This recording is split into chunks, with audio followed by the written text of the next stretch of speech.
videolõunatund Nõmme raadios.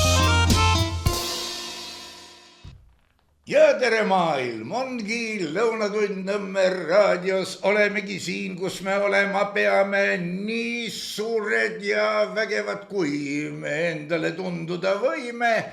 Ja kõigepealt olge muidugi tänatud kõik, kes te olete toetanud Nõmme raadiot, sest olukord on täpselt selline, nagu tema on. Ja ühesõnaga olukord on selline, et nina ei tohi norgu lasta, muidu võib juhtuda. Olge te 1000-st, 1500-st ja enamgi veel tänatud, sest ilma teieta, pehmelt öeldes läheks raskeks, aga kui, hea küll, vara veel.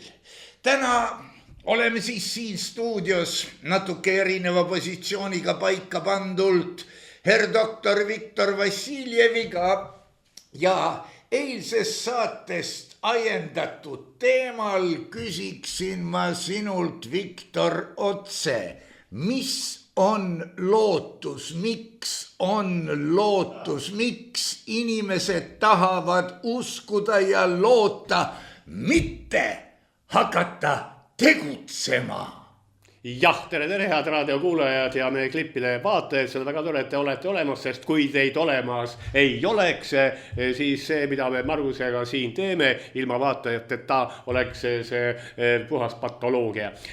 Aga mis muutab lootust, kuulge, see on teada, et lootus on lollide lootus, lootus peab olema, sest lootus on see, kes lollid ära lohutab, aga ja räägitakse ka veel, et lootus sureb viimasena.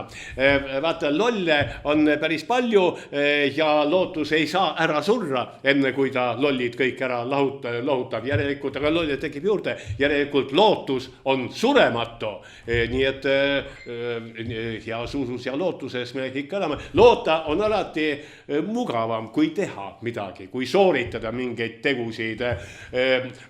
Kui sa teed midagi, sul peab labidas või kirves käes, sa pead tegema mingit tööd, higistama see juures ja mõtlema, kuidas sa teed, mida sa teed. Loota võib ka diivanil lesides. Loodad, eks ole, loodad vaikselt ja kui selles lootus on lõpmatu. Sa loodad, lootus ei täitu, aga sa muudkui loodad edasi ja see asi ei saa mitte iialgi valmis ja see on hea, sest sa elad ikka lootuses.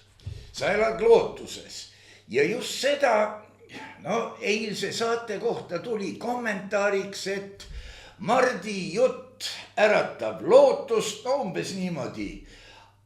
Ja lootust on inimestel praegusel lootusetul ajal väga vaja. Aga minu ja teiste jutt, see pidavat seletama ära asju, mida inimesed juba ammu teavad. Mõtlesin siis läbi. Andres Raid seletab ära, et kurat, võtku õppige ära elementaarne eneseväljendus, et kui te kirjutate pealkirja, et sellest oleks võimalik aru saada ja et mitte ainult aru saada, vaid et see vastaks ka sisule, mida ma ise teen. Koputan samamoodi inimeste südametunnistusele, nagu vastasin eilses saates küsimusele, kellega sa sõdid, et õigem oleks öelda, millega sa sõdid. Ja sõda käib lokkava lollusega.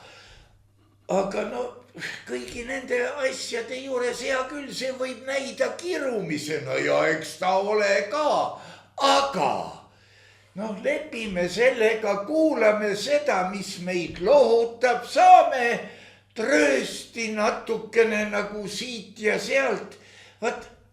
Ei saa mina ikkagi aru inimese mõtlemisest, mis omadustele see taandub. Ja kui me siin, kasutasin juba niisugust arhailist sõna nagu trööst, kui me siin niimoodi istume ja arutame, tead, mul tuli praegu meelde, et peale selle Toompea katedraali on ju üks katedraal veel Lasnamäel, kas need on omavahel sugulased ka või on nad vaenujalal, äkki sa tead? Noh, oota kõigepealt lootus ja lootusetus ja trööst. Lootus ja trööst on täiesti diametraalselt vastupidised asjad, sest trööstitakse siis, kui lootust ei ole. Siis öeldakse, ei no pole viga, sa sured ära, enne surma lähevad krambid üle, pärast saad taevariiki. See on lohutus. Aga lootus on igavene. Lootusetuid olukordi ei ole. Kui hunt saab su metsas kätte ja hakkab sind otsast sööma, inimene ikka ka sel hetkel usub, et järsku saab hundil kõht täis ja jätab söömise järgi. Nii et lootus, see kestab alati. Aga mis puudutab katedraale, ka nemad pakuvad lootust, igaüks pakub lootust, nii nagu oskab ühes keeles, teises keeles, lööb risti ühte või teist pidi ette, eks ole. Aga kui sa mõtled õigeusu katedraale, üks on Nevski katedraal, teine on siis Lasnamäel, ta oli siis kiiresti kuulja Jumala ema katedraal või mis ta oli, mõlemad on Moskva patriarhaadi omad, nii et aga jällegi sellega on nagu mobiilside pakkujatega, on olemas Elisa, on olemas Tele2, on olemas Telia ja kõik nad pakuvad ühte ja sama mobiilteenust ühtede samade elektromagnetvõngete kaudu, eks ole, ja pole mitte mingit vahet, kas sa maksad raha ühele vahendajale või teisele vahendajale, kõik need katedraalid on ainult vahendajad, kes vahendavad sulle issanda armu ja pakuvad ka issanda enda nimel sulle lohutust. No eks seda peab natukene vast isegi uurima, kas nad on ikka ühe ja sama patriarhaadi... On küll. Lasnamäe oma ja Aleksandr Nevski oma on Moskva patriarhaadi omad, aga Moskva patriarhaadiga on ka segane lugu, et Moskva patriarhaat kui selline tekkis 16. sajandil ja Moskva patriarhaat tegelikult Moskva metropoliidile tol ajal andis Tomose ehk loa Konstantinoopoli patriarh, nii et enne oli ainult Konstantinoopoli patriarhaat, Moskva patriarhaat loodi kunstlikult ja nii ta siis kuidagi arenes oma soodu ja nii et ta on tunduvalt noorem ja natuke alamal tasemel kui Konstantinoopoli oma, aga samas kui Eesti esimese vabariigi ajal, kui 1917-18 aastal õigeusu kirikud olid Moskva alluvuses, 18 nad jõhkralt võeti Moskvalt välja Konstantinoopoli alla, ei juhtunud sest mitte midagi hullu, kus juures tegelikult kirikukogu otsustas, et lähevad Konstantinoopoli patriarhaadi alla, siis tulid kommunistid tagasi, läks jälle Moskva alla ja nii need asjad liikusid kord nii, kord naa. Ei ole see esimest korda, kui teatud ilmalike asjaolude sunnil peab kirik oma alluvust vahetama. See ei ole mitte mingisugune siukene tohutu katastroof.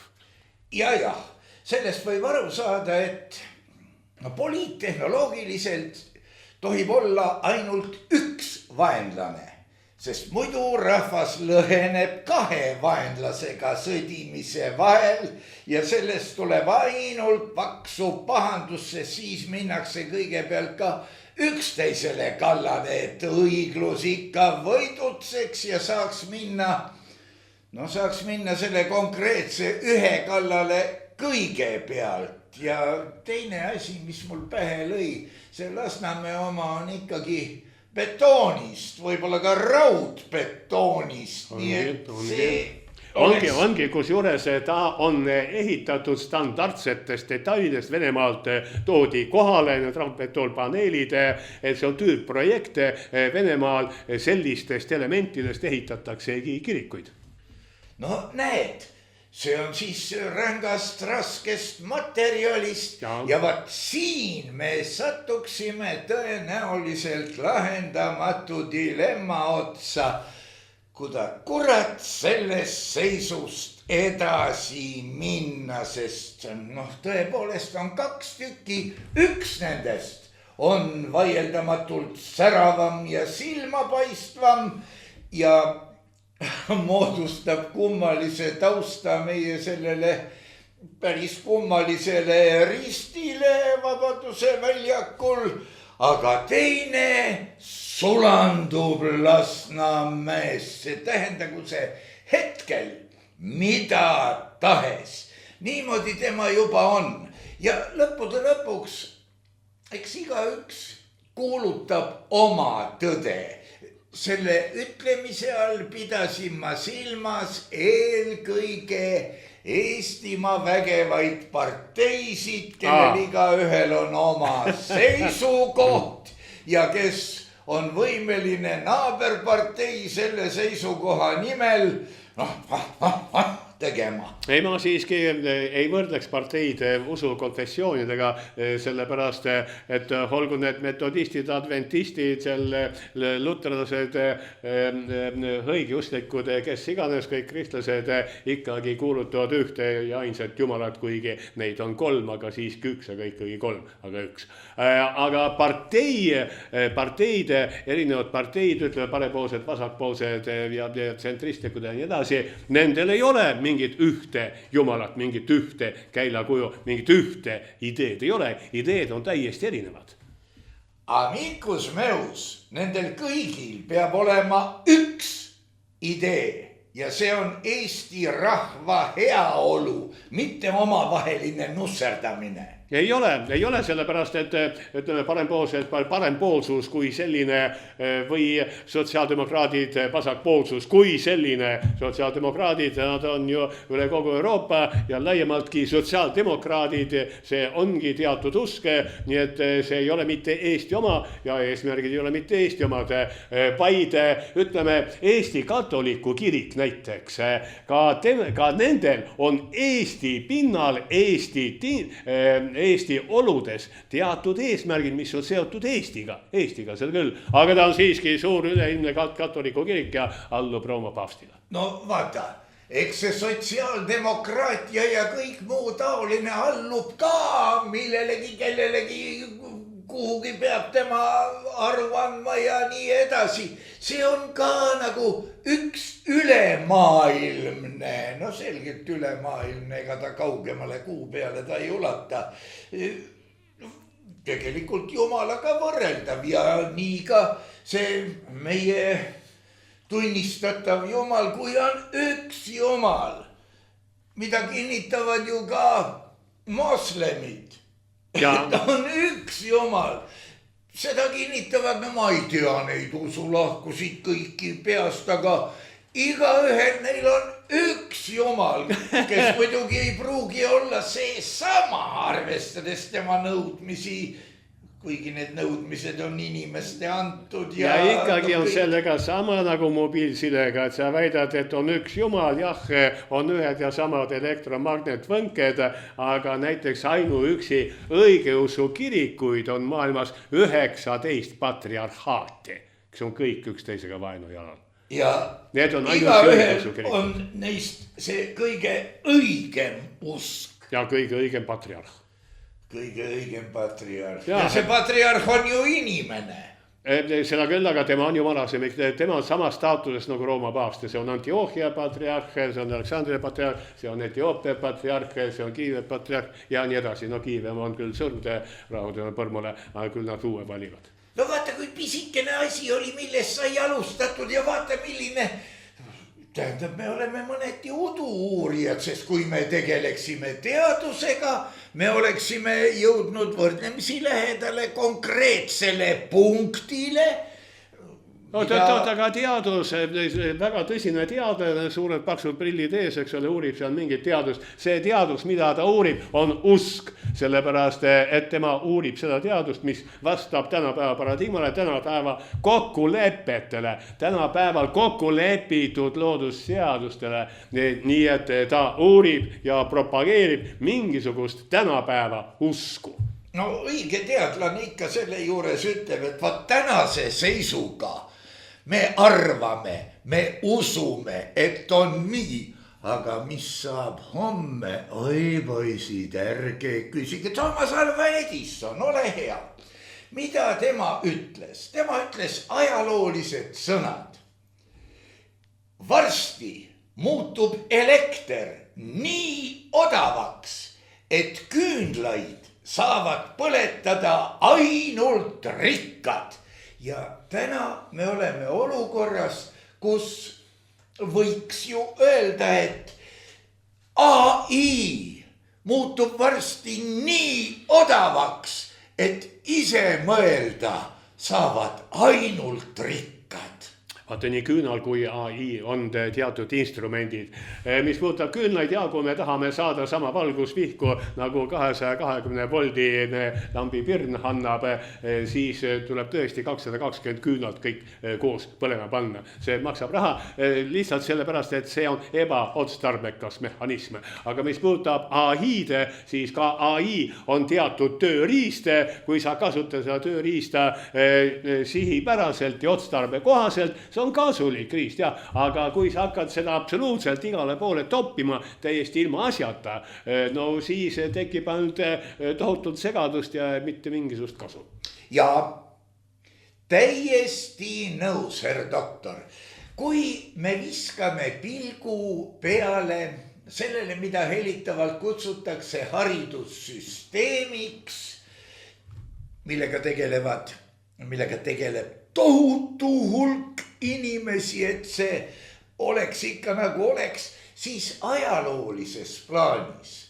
Ega ma kaugemale saa minna, kui tuttav Eesti NSV ja nii edasi, seal istuti ilmselt Moskva korraldusel sirge seljaga, käed laua peal, tahtsid midagi öelda, tõstsid käe püsti, kusjuures selle püsti tõstetava käe asendki oli reglementeeritud, kui keeruliselt öelda. Kui õpetaja sisenes klassi, tõusti püsti võimalikult vaikselt ja seisti oma pingi kõrval, käed püksi õmblustel, kus need tüdrukutel olid, ma päris täpselt ei tea, aga sõna püksi õmblused on mul meeles. Istuti siis, kui oli kõva häälega öeldud tere, muidugi õpetaja ütles esimesena tere, kui klassi sisenes võõras inimene, ilmselt siis pedagoogilisest personalist, tõusti püsti, korrati sama rituaali. Põhimõtteliselt võib öelda, et see valmistas jumbusid ette sõjaväeteenistuseks, sest seal oli ka musikene kinni, pöörduda tohtis ainult käsurida pidi, tegelikult pa ustavu ja nii edasi. Täna, võib öelda, oli see sõjavägi, mis ta oli, aga midagi ta oli. Mul on isiklik ikka pikem kui 3-kuuline kogemus ka olemas. Samas see, mida ma olen kuulnud praegu, kirjeldatavat kooli elust, kooli ilust, kooli võlust, mida ma olen ise näinud. Ma pidin minema oma poja pärast kooli midagi õiendama ja kirusin, vandusin, no kurat, võtaks ma sattun täpselt vahetunni alguseks kohale, nad jooksevad mu sandiks. Jõudsin kohale. Valguti haudvaikuses klassidest välja, istuti koridori nurka ja tead, mul hakkas õudne. See on kool, see on vahetund. Muidugi kuuldused, kuhu kõik võis õpetajat saata, kui hinne ei meeldinud, papa või mamma tuli kooli, õpetajale kõigepealt, et sa oled ikka... Ma usun, te saite aru, mis asi sa oled, paranda hinne ära, raisk või... Ja kujutame nüüd ette sellise kogemusega jumbusid sõjaväes, no hea küll kaitseväes. no ja kaitseväes, sõjaväes need ameeriklastel oli ka kaitseminister, nüüd on need sõjaminister. No jah, oleneb, kuidas, mida nimetada, ega sellest asja olemus ei muutu. Eks see sõda on tänapäeval ka natuke teist moodi, ei ole päris nii, et 1000 sõdurit ühelt poolt, teiselt poolt jooksevad, eks ole, vastu ja hakkavad siis ragistama. Ei, istuvad mingisugused prillidega ja peeniks sõrmedega poisid kuskil ja lennutavad droone. Meie droonid lähevad teie droonide kallale, eks ole, ja seal kuskil taevas miski ragiseb ja vaatame, mis saab. No need samad poisid, no, eks ole. Need samad poisid, ja nii et sõjaks ette valmistumine ikka ja ainult, et sõjapidamise tehnoloogia on natuke teistmoodi. Aga vaata, ka nõuka ajal, kui pidi käsa püksi õmblustel hoidma, ega see ei olnud ainult sõjaväe pärast, see on lihtsalt distsipliin, sest peab distsipliin olema, kui see on ikka 30 marakratti klassis, kui nad hakkavad tegema, mis nad heaks arvavad, lärmama, kaklema ja nii edasi, no siis ei ole võimalik neid õpetada, nii et ei olnud see mitte nõukaja leiutis, vaid ma täitsusen, ka Paun Veres, õpetaja Laur ja Julküri, ka nemad ikkagi nõudsid, et mingisugune kord peab majas olema, kui korda ei ole, siis õpetada ei ole võimalik. Kõigepealt tuleb nad kamandada püsti, istuma, olla tähelepanelikult, kõrvu kiikitama, eks ole, siis saab nendele miskit õpetada, muidu ei ole võimalik. Nii et nii see on vanast kõikast peale toimunud. Ei ole see midagi sellist inimsoov vastast. Aga tehnoloogia on natuke muutunud, jah, sest tänapäeval ei pea olema kepidistsipliini, ei pea karjuma, võin joonlauaga mööda sõrmi panema, eks ole, sest moblad on käes ja nad istuvadki vaikselt, eks ole, oma moblaga, keegi ei lärma, keegi ei jookse, keegi ei kakle, no mis elus on, aga ju see meie elu lähebki seda teed, sest täiskasvanud inimesed, ka nemad, no ma ei tea, kuskil pargis nad lärmavad ka ainult väga-väga purjus peaga, aga muidu istuvad kas oma tahvelarvutis või moblas ninapidi ekraanis ja kui kellegagi kaklevad, tülitsevad, kommenteerivad, sõimavad, siis ainult seal ekraani peal. No jah, see muidugi, see Paunvere värk oli ikkagi sel perioodil, kui oli Vene võim, no, tsaari värk, no tont temaga, aga ikkagi on kuidagi millegi poolest miski nagu nihestunud, arvestades veel, et pea 300 inimest töötab selle nimel, et meie haridussüsteem ikka tiksuks, nagu tema tiksuda võiks või peaks või. See küll, aga haridussüsteem, ta peabki olema süsteem nii nagu kokku lepitud ühtepidi või teistpidi, nagu tänavaliiklus võib olla vasakpoolne, võib olla parempoolne, nii nagu kokku lepitud on, nii ta peab sõitma. Nii nagu haridussüsteemi töökorraldus on kokku lepitud, nii ta peabki töötama, kui me tahame lastele midagigi õpetada. Ja midagigi me tahame õpetada, aga kas me õpetame ka oskusi? Vaata, sina oled õppinud arstiks ja tõenäoliselt sa puutusid kokku ka distsipliinidega, kus oli vaja käelisi oskusi rakendada, mitte ainult lugeda, et niimoodi, namoodi ja ongi kõik. Ja võt need käelised ja käeliste juurde käivad ka mõistuslikud teadmised, mis käeliselt on rakendatavad. Minu pärast kas või seinakontakti parandamine või midagi taolist. No nõukaajal oli lihtne ja selge. Ega siis ei olnud kuskilt võtta mingit teenindavat vaisjat, kes asja ära teeb. Tuli naabrimehelt küsida, kui ise ei teadnud ja ära teha.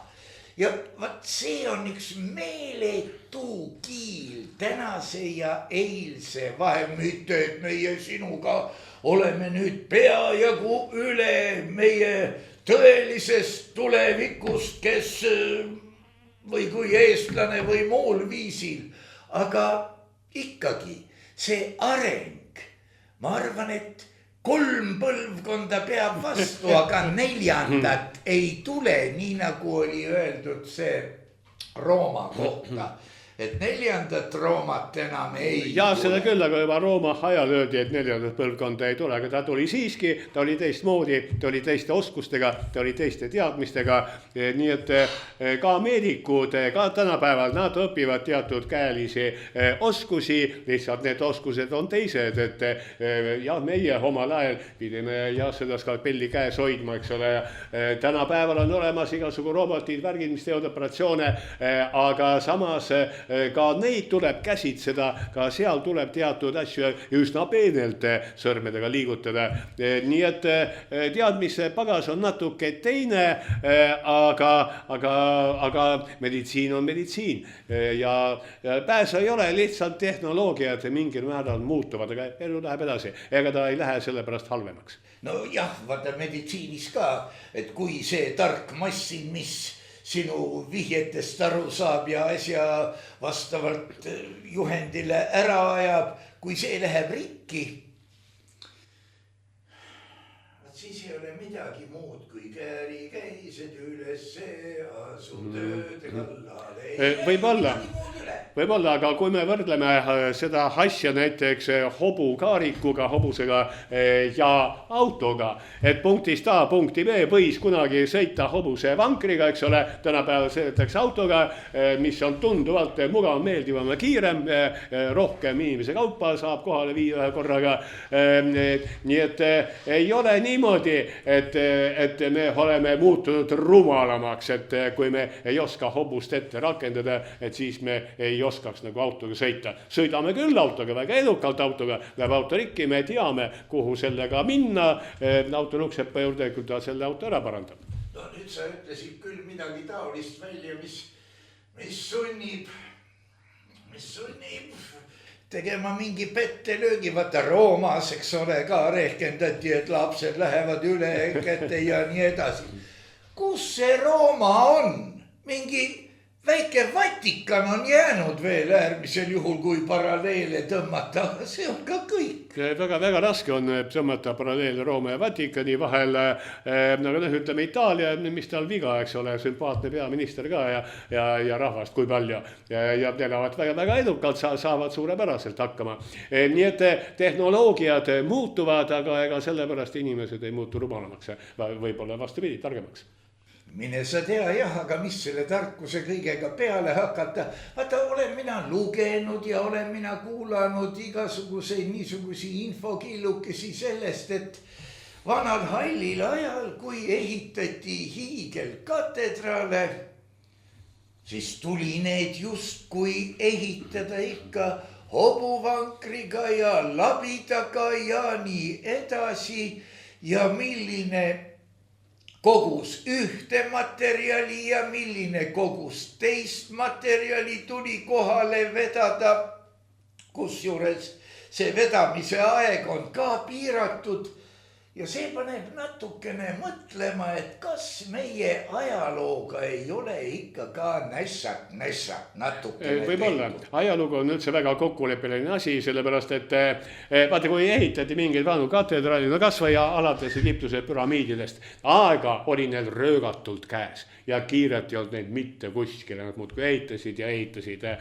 Me oleme ehitanud, nüüd ütleme 50 aastat tagasi, millal ta ehitati linnahall, eks ole, Tallinna linnahall, püramiid, ehitati püramiid, mis praegu nüüd edukalt laguneb, vaatame seda ja ei oska otsustada, mis sellega peale hakata. No samasugune katedral põhimõtteliselt, samasugune katedral, ainult et tal ei ole tänapäeval funktsiooni, sest see usk kadus ära, seda konfessiooni enam ei ole, mille mõju all seda katedrali ehitati. Ma kujutan ette, kuidas püramiidi ehituse juures, no ehitati, ole vait poiss, ehita ka, sinu vanaisa juba ehitas ja siis poiss küsis, et aga kuulge, kas keegi teab ka, mida me ehitame ja miks? Ja küllap ta üle kurgi sai selle küsimuse eest, sest see oli ikka sihukene obsöönsus tolle aja kohta vist. Ja aga seletati see asi väga ilusti ja mõistlikult ära, sellepärast, et vaara on Jumala kehastus maa peal, eks ole, tema peab üleval seisma, me peame teda kummardama, selle jaoks püramiid ehitatakse, kas ei saanud aru, seletame sulle veel kord. Aga tänapäeval on see mõte ära kadunud, nii et püramiidid on tänapäeval, Egiptuse püramiidid, ma mõtlen, absoluutselt mõttetud, mingit mõtet neil ei ole, aga see on ajaloo mälestis.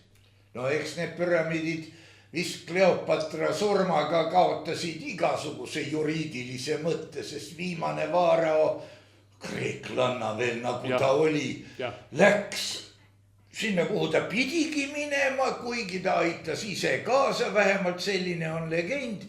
Ja no mis sest püramiidist nüüd, tassime laiali või? Aga need laiali tassitud ei ole.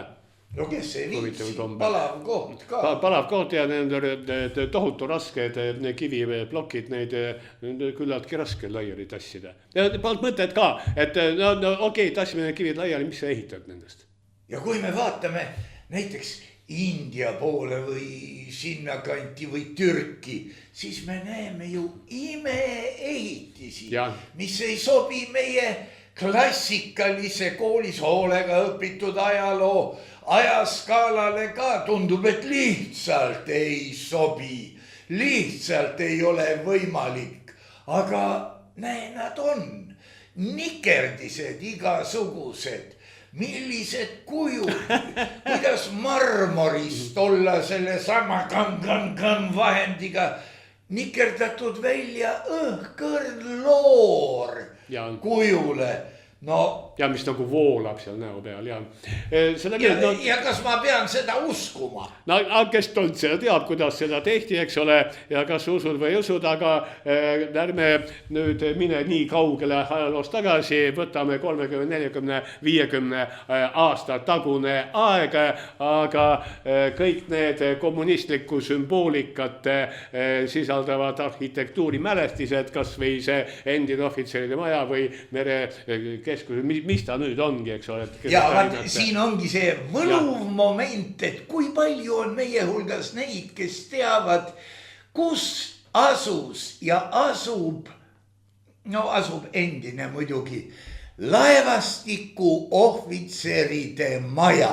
Kui palju siis aega on ümber nimetamisest mööda läinud ja... Mitte palju, jah, mitte palju, aga ta ehitatigi mõeldes laevastiku ohvitseridele, selleks oli tehtud, selleks oligi mõeldud sümboolika, mis oli seal seintel maja sees ja väljaspool ja ta oligi ühtne kompleks, mis oli allutatud ühele ideele, ühesuguse sümboolikaga, nii ta oli.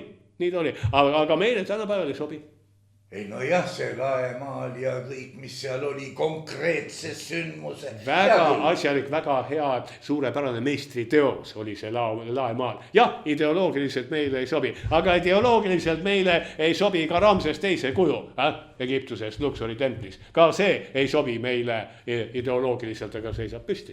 No seisab püsti, mul seisab siin riiuli peal Mao Zedong. Kui sa vaatad veel meediku pilguga, siis sa näed, et ta on erakordselt ebaproportsionaalne, pead nagu polegi, aga milline sinel koolkadest. Aga kogu see sinel, ta seisabki nagu sammas, ta on kõvasti maa küljes kinni, ta ongi siuke asi ise eneses.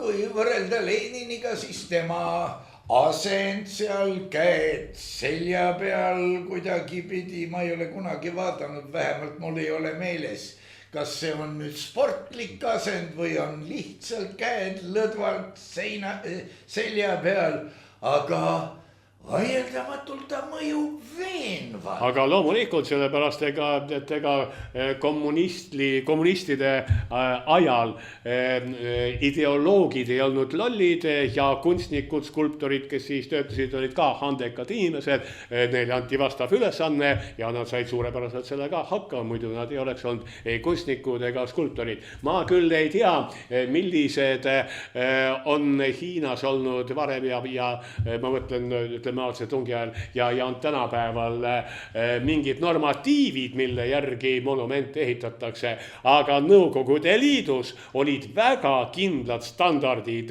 Lenini kujude kohta, kõigepealt asulates, linnades, vastavalt elanikkonna arvule oli paika pandud selle monumendi kõrgus ja suurus ja olid ka mingisugused, ma ei tea, 7 või 8 või 10 sellist tüüpasendit, kes oli välja sirutatud sõrmega, kes hoidis läkid pihus, kes siis pöidlad vesti vahel või, aga igal juhul need olid teatud väga kindlad standardid, mille järgi need kujusid tehti. Ja olid väga kindlad inimesed, kellel, ma ei tea, kas on õige öelda, oli litsents Lenini kuju tegemiseks. Ma tean, et kui sa Tallinnas kunstihoone trepist üles läksid, siis sa võisid kihla vedada autor, seltsimees Markelov ja ikkagi Lenini pea. Ilmselt ta rohkem või noh, ma ei tea, või ei mahtunud või. No aga kui ta hästi tegi seda pead, miks siis mitte, see oli selle aja nagu tellimus, eks ole, kui oskas seda pead teha, siis tegigi. Igaüks teeb, mida ja nüüd me võime minna ka lausa kirumise faasi, sest eks kui täna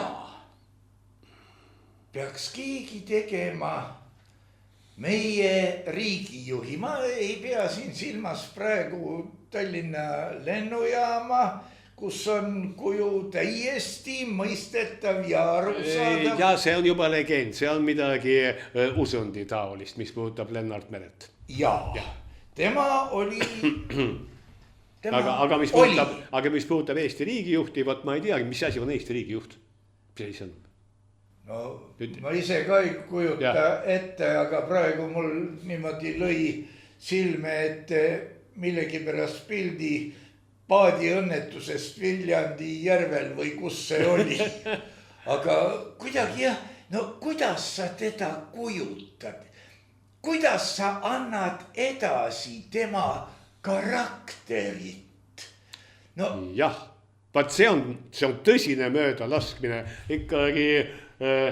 No hea, aga meil ei ole ühtset parteikomiteed, kus oleks ideoloogia osakond. Meil on parteisid 18 tükki, eks ole. Igaühel võib olla oma ideoloogia osakond, kuigi ma võin sulle öelda, ma tean, et nendel ei ole. Nii et toimub tont teab, mis täiesti stiihiliselt. Aga oleks üks partei, oleks ideoloogia osakond, oleks keegi välja töötanud, kuidas peab välja nägema üks korralik Eesti riigi juhte, seisab ta nii või naa, kas vasak jalg ees või parem jalg ees. Ramsese puhul oli see ääretult tähtis. Ja siis oleks ka teatud kindlad reeglid.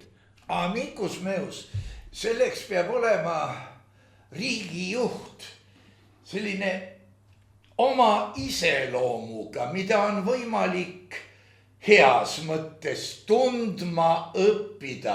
Ta peab olema postil piisavalt kaua, ta peab tegema. Ma ei hakka siin lugema ette neid igasuguseid asju, selleks võib võtta minu pärast kas või Jaan Krossi, ma olen kogu aeg pealkirja segamini, professor Martensi lahkumine, kus professor arutab, millised sündmused peavad toimuma ja ei tohi toimuda maailmas selleks, et keegi eestlane, no ta peab silmas ennast muidugi, võiks saada Nobeli preemia. Millised riigid ei tohi olla sõjas, millised riigid peavad olema sõjas ja üldse siuke paras siilide paaritumine. Ja, vaat see siilide paaritumine ongi tekkinud sellepärast, et on kogu ülesanne asetatud valesti, et mis peab juhtuma, mis peab toimuma selleks, et keegi Eesti riigi juht või kes iganes saaks Nobeli preemia. Kas see on eesmärk oma ette või?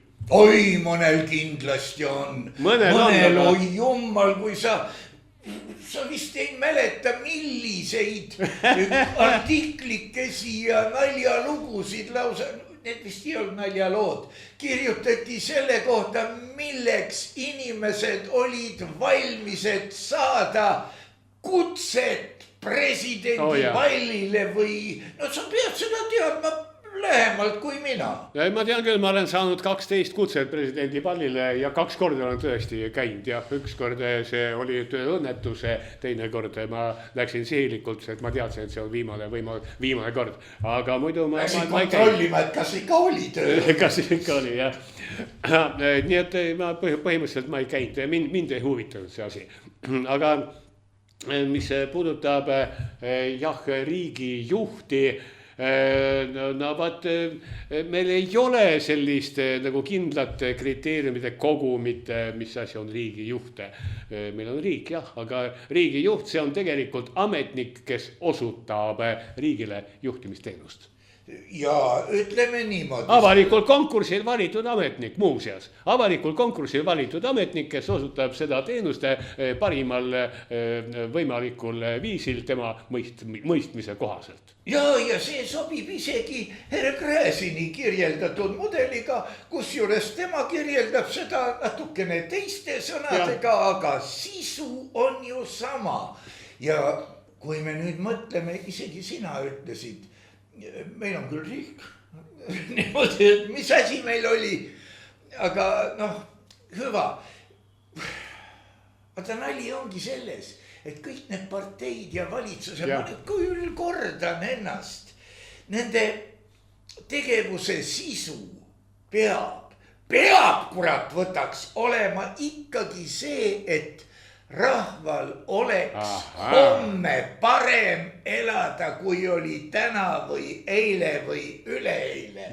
Aga me võtame vastu teie ebapopulaarseid otsuseid ja makske raisad. Ja kõige selle kõrval, kas presidendil, kas riigijuhil on Nobeli preemia või ei ole Nobeli preemiat, ei too see rahvale ei vorsti ega võid ega leiba lauale.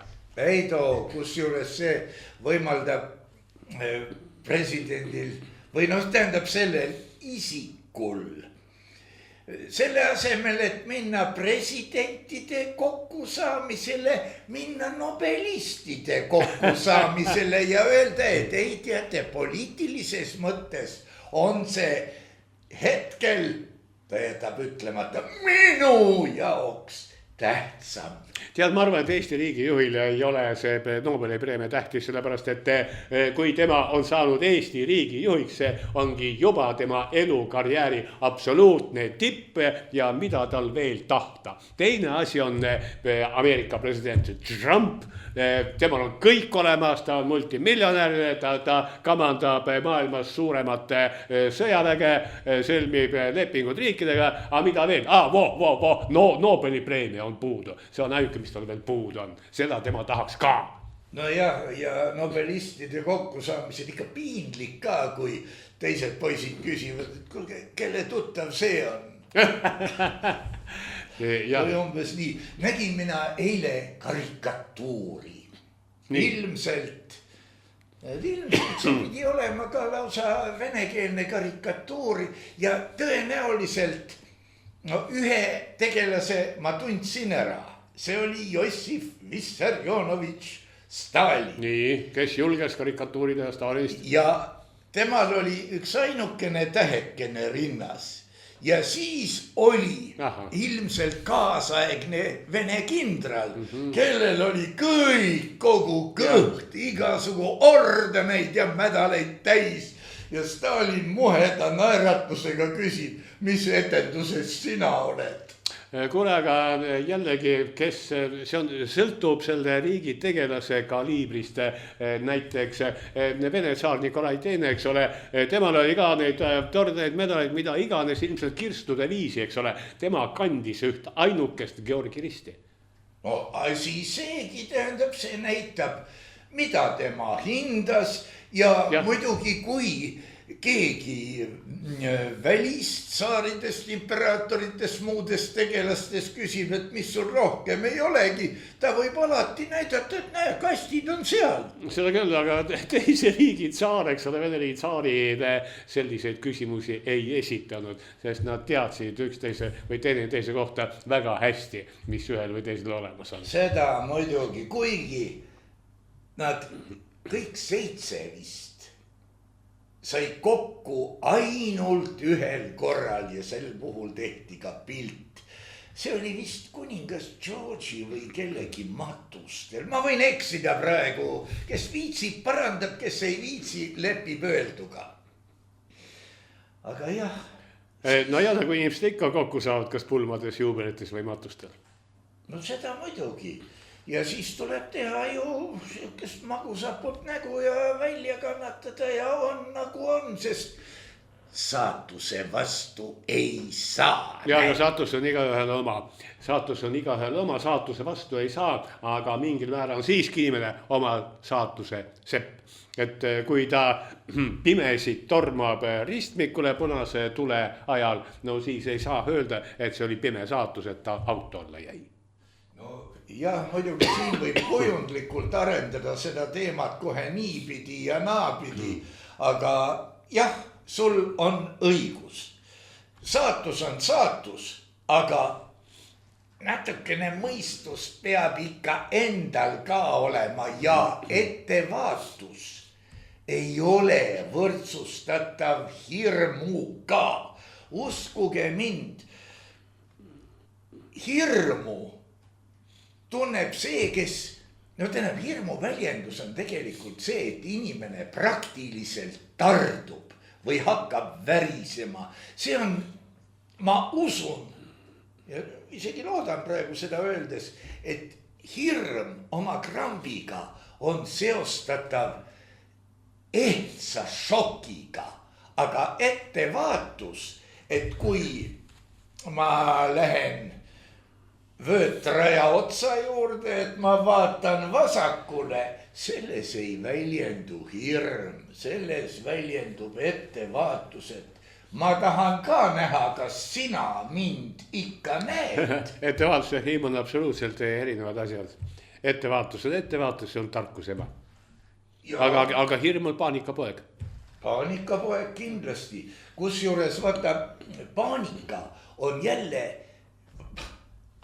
no mis me räägime, paanika on ju nakkushaigus. No vaata, paanika on jällegi samasugune nähtus nagu agoonia. Agoonia on elutsükli teatud osa, ilmselt vajalik osa, ilma agooniata ei saabu surmeks ole, mis pole korda majas. Nii et ta on täitsa olemas, objektiivne asi. Objektiivne asi, jah.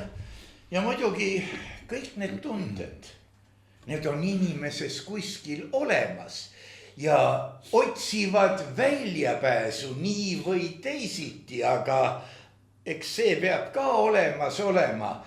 Ja see väljapääs ei tohi, ta saab, aga ta ei tohi võtta inimeselt enesekontrolli. Kui me vaatame täna meie meedia pealkirju, siis Viktor, sa oled kindlasti kuulnud niisugust õilsat sõna nagu didaktika, mis on selle artikli või pealkirja didaktiline osa.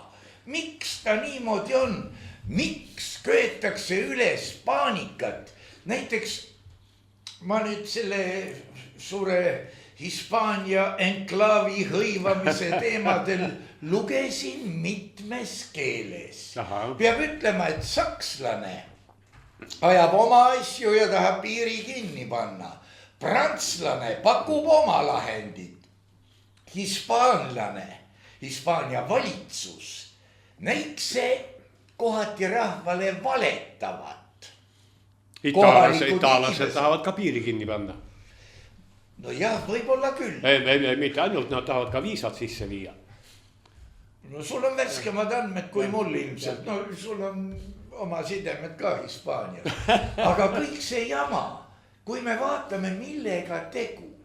Tegu on hispaanlaste hõivatud territooriumiga Aafrikas. Ja, et tegelikult see on koloonia. Nimetatakse enklaaviks millegi pärast, eks ole. Viisakalt 21. sajandil ei kõlba nimetada kolooniaks. Jah, ja niimoodi tema on 85 000 inimest elab. väidetavalt kuni 60 000 tormas sisse, nendest tohutu hulk on veel koha peal alles. Pistelise süüdistusena pidavad need poisikesed, nende hulgas on tohutu palju alaealisi, karjuma aina, et Allahu Akbar, magama tänaval ja nii edasi. Aga eesmärk, orgunnarid, jah, väidetavalt on sealt leitud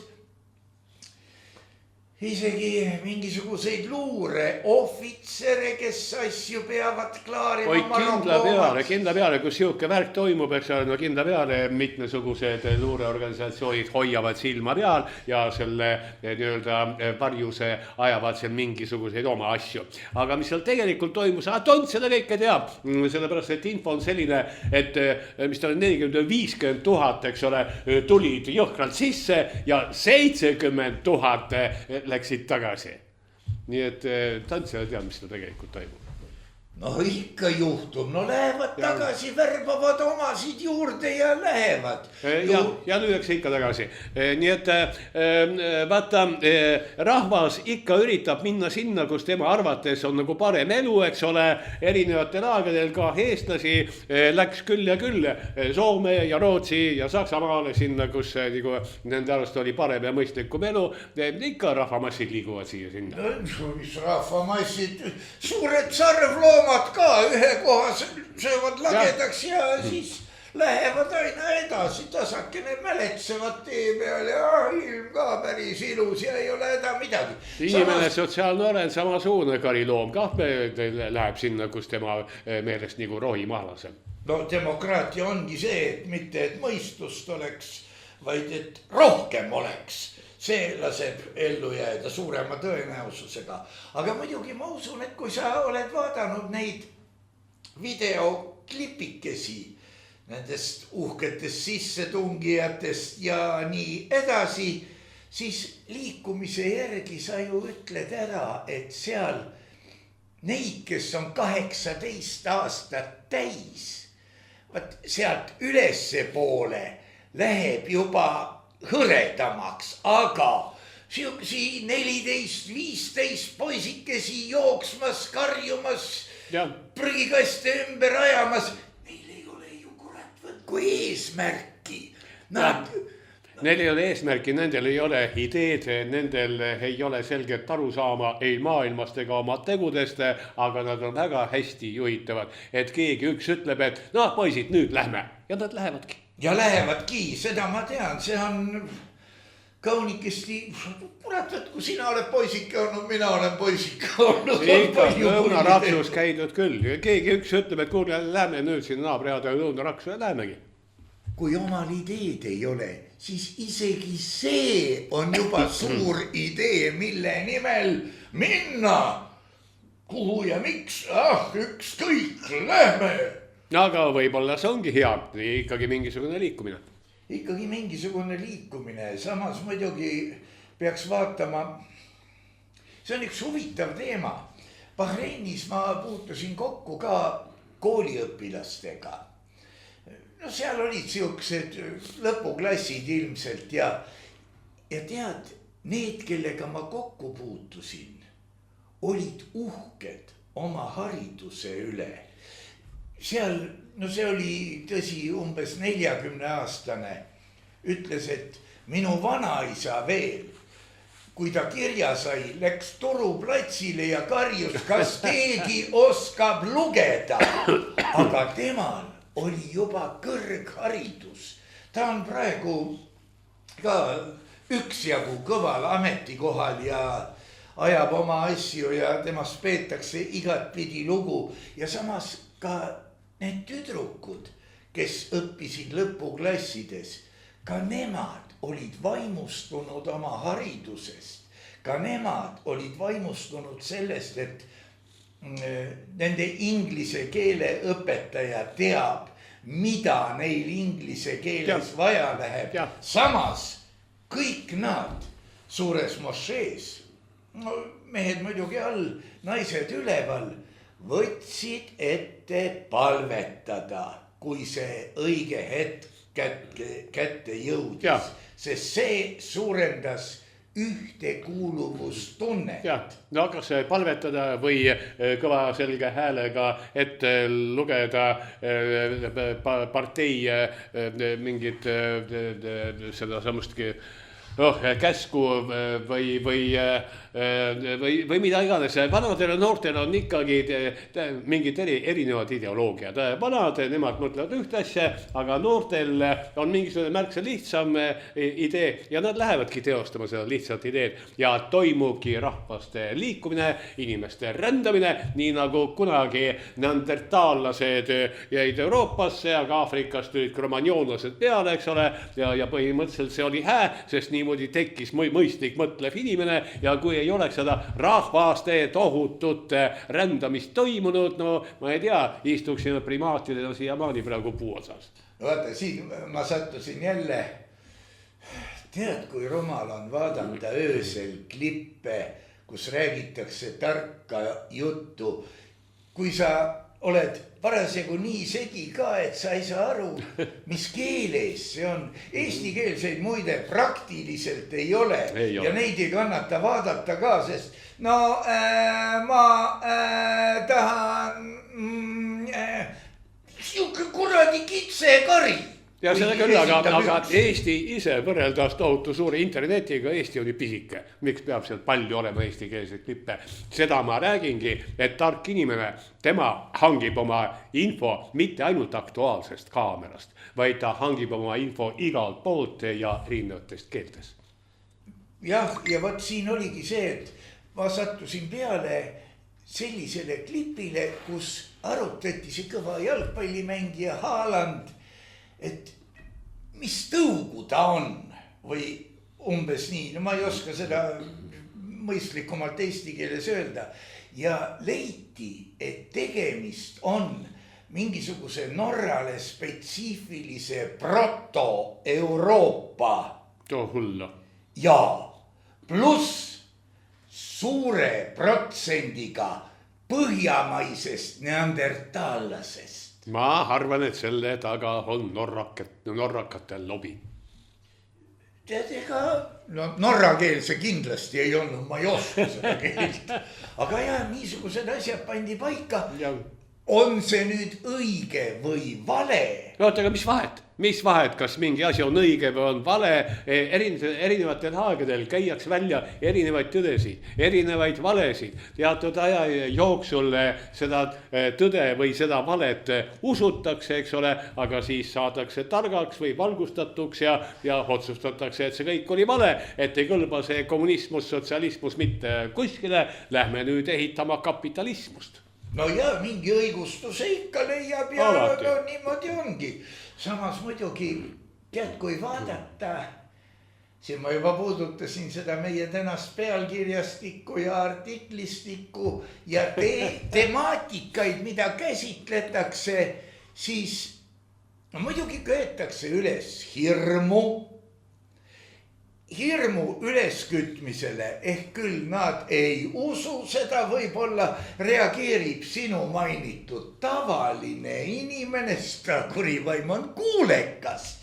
Ta tahab välja näha nagu kõik teised ja siis minna koju ja öelda, mina olen lapsest saadik seda teadnud, mida täna targad mehed räägivad, mina olen. No jah, üldiselt ongi niimoodi, et eks tarkade meeste sõnavõttudes, kui need on tarkade meeste sõnavõtud, tunned sa tihti peale ära iseenda tunnustamata jäänud mõtteid. Vaata, targad mehed ei ole suugi mitte need, kelle sõnavõttusid võimendatakse igal pool ekraanil, paberi peal ja mujal, vaid väga tark mõte, ta võibki istuda tühjas veinivaadis ja oma ette midagi mõelda ja tal on 3 õpilast, kes ainult seda kõike kuulavad ja aktsepteerivad ja saavad aru. Need, kes kõige kõvema häälega karjuvad, nad ei pruugi mitte kõige targemad olla, aga nad promovad mingit teatud ideoloogiat, mida peetakse sel ajajärgul õigeks ja vajalikuks ja kõige lihtsamad näited on kapitalism ja kommunism või kommunism ja kapitalism, ükskõik missuguses järjekorras, ega vahet ei ole mitte mingisugust, sest kommunismi ajal on paremad kommunistid ja viletsamad kommunistid ja kapitalismil täpselt samamoodi paremad kapitalistid ja viletsad kapitalistid, kes seal tunnistavad sellest, et nad leiavad rentslist rahakoti, eks ole, tegelikult peavad ränk-rank rasket tööd tegema ja oma peremehele varandust kokku kanda. Ja Vene kiriku ees istub parempoolne kerjus ja vasakpoolne kerjus või no eks neid ole mujal ka igasuguseid. No see parempoolne, vasakpoolne, aga hirmu. Nojah, sa ütlesid siin väga ilusti, et haibitakse neid tegelasi, kelle siht on kas Europarlament või Nobeli preemia, nagu täna siin me oleme juba käsitlenud. No ja ka, kui inimene ei mõista oma erialal saada tunnustatud spetsialistiks ja oma perel nagu elu sees hoida, kindlustada endale mingil heal tasemel ära elamine, no siis tal polegi muud võimalust, kui minna poliitikasse. Ja niimoodi ta on, ta peab olema ainult jutukas ja kuulekas. Jutukas ja kuulekas ja ta peab ajama seda juttu, mis on sobilik selles erakonnas, selles ajajärgus ja selles kontekstis. Ja kui me räägiksime nüüd tõeliselt tarkadest meestest, siis ma usun, sina tead, mis asi on sümpoosium. Jaa, aga vaata, tark mees, tema ei lähegi kuskile peale suruma teistele oma suurt tarkust. Tema kutsub paar väärikat sõpra sümpoosiumile ja seal siis natukene arutatakse, et kuidas sa seda õieti tegid või küsime Petsi käest, mida ta selle all nüüd õieti mõtleb. Ja kus juures on teile reeglid ka paika pandud, sümpoosium kestab täpselt nii kaua, kuni need 6 õllepudelit otsa saavad.